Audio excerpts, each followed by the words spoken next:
When attaching your modern pergola post to a poured concrete slab or a landscape column top, you want to start with your aluminum post mount. Assuming that this is a poured concrete patio, you'll set your post in your desired location.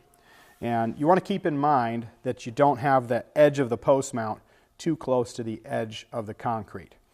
Anything closer than 2 inches, you'll run the risk of, when you put in your fastener, blowing the edge of that concrete out, and then your post won't hold. So if you're putting it here on a patio, 3 inches, 4 inches is good.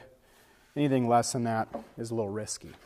If you purchase the column trim kit, you're going to need at least 3 inches inset from the post base to make sure that column trim ring doesn't overhang the outside edge. Now, if you're mounting to a landscape column top, in this case we have Indiana limestone.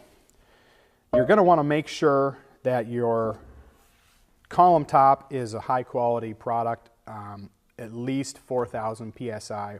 In the case of Indiana limestone, that's usually a pretty good choice. Here we've marked previously the center of this column. Once we have that there, I use large diameter Tapcons to hold these posts down. This is a 3" by 3/8 inch thick LDT, and we use a hammer drill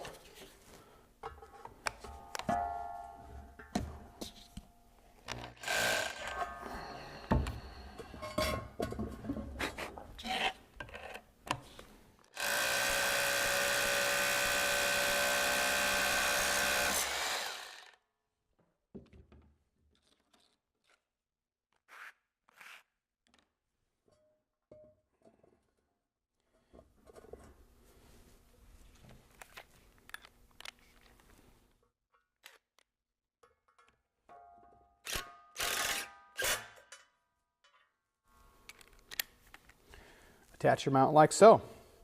You can go ahead and level the mount with a torpedo level and composite shims, and then add another bolt in every corner.